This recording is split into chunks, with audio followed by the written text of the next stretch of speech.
ஒட்டுமொத்தமாக commission corruption இதுல அமைச்சர் பெருமக்களுக்கு இல்ல. அமைச்சர் இன்ப நிதி போய் இதுல உட்கார்ந்த உடனே மதுரை அலங்காநல்லூர் ஜல்லிக்கட்டுல உட்கார்ந்த உடனே ஒட்டுமொத்த அமைச்சர் முகம் சுளிக்கிறாங்க.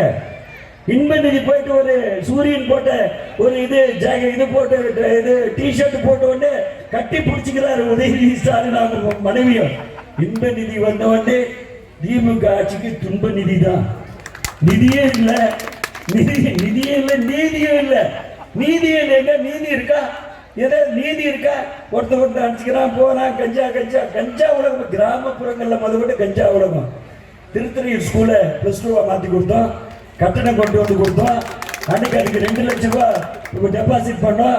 1 லட்சம் ரூபாய் ஊர்வார் மக்கள் கொடுத்தீங்க. அப்புறம் நான் கொஞ்சம் போட்டேன். நீ திருத்தணி ஸ்கூல் பக்கம் நம்ம ஏன்னா போக முடியுதா? இன்னைக்கு பிள்ளைங்களோட நிலைமை என்ன? பிள்ளைங்களை ஸ்கூலுக்கு அனுப்புறதுக்கு டீச்சருடைய பயம் அந்த தாய்மாருக்கு இருக்கா இல்லையா? தாய்மார்க்குள்ள டீச்சர் நம்ம புள்ள போயிட்டு ஒழுங்கா போயிட்டு ஸ்கூலுக்கு போயிட்டு ஒழுங்கா வீட்டுக்கு வருமா ஒரு கவலை நிலை, ஒரு கவலை வருது. அந்த சூழ்நிலை அப்பெல்லாம் அப்படி இல்லை. அம்மா ஆட்சியா இருந்தாலும் சரி, டாக்டர் எம்ஜிஆர் ஆட்சியா இருந்தாலும் சரி, போல சத்துணவு அந்த திட்டத்தை சரித்திர நாயகன் இதே டாக்டர் புரட்சி தலைவர் எம்ஜிஆர் அவர்கள். அவர் மாதிரி யாருமே இல்லை. புரியல. ஏழையின் சிரிப்பில் இறைவனை காண்போம் என்றார் பேரறிஞர் பெருந்தகை அண்ணா. அதுக்கு இலக்கணம் அடித்து கொடுத்தவர் டாக்டர் எம்ஜிஆர் அவர்கள். அந்த மாதிரி சூழ்நிலை ஒரு தனி சிறந்த ஆட்சி. அதே போல அம்மா ஆட்சி தொடர்ந்து ஒரு மக்கள் தொண்டே மகேசன் தொண்டு. எம்ஜிஆர் சொன்னாரோ அதை செஞ்சுட்டு வந்தான். அதுக்கு பிறகு எடப்பாடியார் 4 வருஷம் 2 மாசம் எடப்பாடியார் ஆட்சி. அதாவது சிரமம் இருந்ததா? 33 லட்சம் மாணவ மாணவிகளுக்கு நாங்கள் லேப்டாப் கொடுத்துருக்கிறோம். 33 லட்சம் மாணவ மாணவிகளுக்கு லேப்டாப் கொடுத்துருக்கோம். 53 லட்சம் பேருக்கு அந்த புது பெண்ணுக்கு தாலிக்கு தங்கம் கொடுத்துருக்கோம். நாங்க விலையில்லா கறவை மாடு கொடுத்துருக்கோம், விலையில்லா ஆடு கொடுத்துருக்கோம், விலையில்லா கோழி கொடுத்துருக்கோம், மிக்சி கிரைண்டர் ஃபேன் கொடுத்துருக்கோம், உழைக்கும் மகளிருக்கு ஸ்கூட்டி கொடுத்துருக்கோம். நாங்க ஏதாவது திட்டம் உண்டா? வளர்ச்சி பண்ணி உண்டா? அடுத்த தலைமுறை சிந்தித்து பார்க்க நிலைமை உண்டா? இங்க தென்பண்ணி ஆத்துல செக் டேம் போட்டிருக்கோம். சி வி சண்முக அவர்களுடைய சட்ட அமைச்சருடைய ஃபண்ட்ல இருந்து போட்டிருக்கோம். நாங்க உண்டா இல்லையா?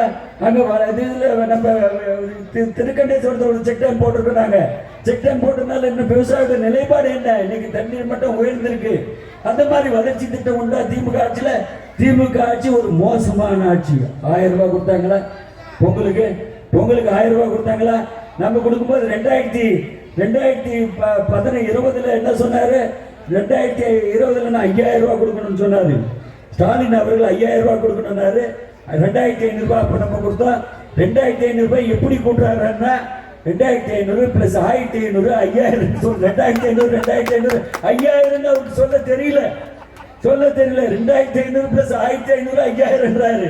அந்த சூழ்நிலைக்கு 1000 ரூபாய் வந்துதான் சொல்லுவா. அப்போ 1000 ரூபாய் கொடுக்காத ஒரு ஆட்சி திமுக ஆட்சியில அன்னைக்கு 5% அவங்களுக்கு அவுட். 5% அவங்களுக்கு அவுட். இன்னைக்கு 2 அமைச்சரை பெற்ற இந்த மாவட்டம் ஒரு பக்கம் கணேசன் இருக்காரு, ஒரு பக்கம் MRK பன்னீர்செல்வம் இருக்காரு. 2 பேரும் சண்டை போட்டு இருக்காங்க. ஒத்த கருத்து இல்ல. சட்டமன்ற உறுப்பினருக்கு அவங்களுக்கே ஒத்த கருத்து இல்ல. எப்படி மாவட்டம் வளரும்? மாவட்ட வளர்ச்சி பண்ணி எப்படி போவோம்? ஒரு மாவட்டத்தில் இருக்கிற அமைச்சர் ஒரு மாவட்டத்துடைய சிந்தனை இருக்கணும். நான் குறிஞ்சிப்பாடி தொகுதியிலே அருவாமுக்கு ஓடி கொண்டாந்தேன். குறிஞ்சிப்பாடி தொகுதியிலே வாலாஜா வாய்க்காலுடைய ஃபண்ட் ஸ்ட்ரென்தன் பண்ணி கொடுத்தோம். எங்கேயாவது ஒரு மாவட்ட அமைச்சருக்கு சட்டமன்ற தொகுதியுடைய வளர்ச்சி